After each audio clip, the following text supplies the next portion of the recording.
ब्राह्मण सेवा संघाच्या वतीने आज समाज स्नेह पुरस्कार आज या ठिकाणी मला दिला, तो मी नम्रपणे स्वीकार केलेला आहे। खरं म्हणजे कार्यकर्त्याचा हा सन्मान आहे आणि म्हणून तळागाळामध्ये काम करणाऱ्या कार्यकर्त्याला तो मी समर्पित केलेला आहे। अतिशय समर्पित भावनेने काम केल्यानंतर अशा प्रकारचे पुरस्कार मिळतात आणि म्हणून मी यांनी ब्राह्मण सेवा संघाचं मनापासून अभिनंदन करतो आणि त्यांना धन्यवादही देतो। भाई, शेतकऱ्यांच्या संदर्भातल्या मदतीचा स्टेटस काय आहे? दिवाळीचा सण अगदी एक आठवड्यावर आलाय।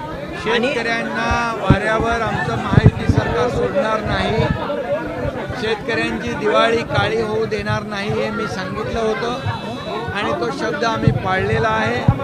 मुख्यमंत्री स्वतः, मी, अजितदादा आम्ही निर्णय घेतला आणि 32,000 कोटीचं पॅकेज जाहीर केलं।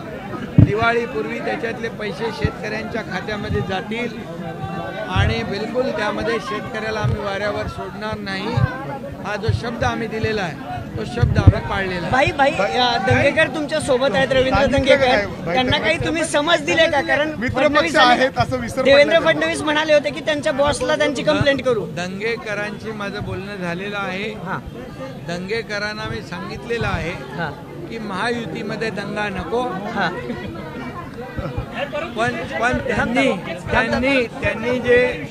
त्यांनी जे सांगितलं की पुण्यामध्ये कायदा सुव्यवस्था अबाधित राहिली पाहिजे, सर्वसामान्य गोरगरीब जनतेला कुठलाही त्रास होता कामा नये, पुण्यामध्ये मुली बाळी नागरिक निर्भयपणे त्यांना फिरता आलं पाहिजे, कायदा सुव्यवस्था राखली गेली पाहिजे आणि म्हणून मी एवढंच सांगतो की गुन्हेगाराला क्षमा नाही, गुन्हेगार कोणी असू द्या त्याला पाठीशी घातलं जाणार नाही आणि पुणेकर जनतेला ज्या अपेक्षा आहे या ठिकाणी गुन्हेगारी मुक्त पुणे याप्रमाणे दंगेकरांचं देखील तेच म्हणणं होतं आणि म्हणून शेवटी आम्ही सरकार म्हणून कायदा सुव्यवस्थेचं रक्षण करणं ही आमची जबाबदारी आहे। सर्वसामान्य नागरिकाला कुठलाही भय वाटता कामा नये, भीती वाटता कामा नये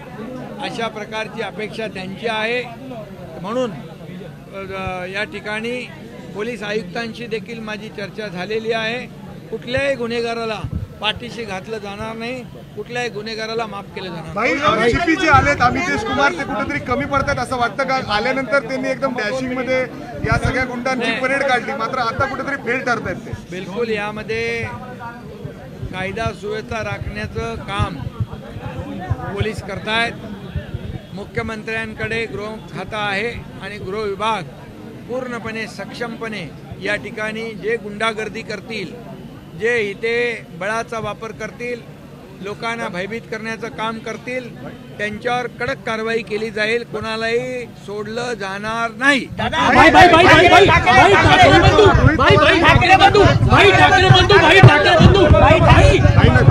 यार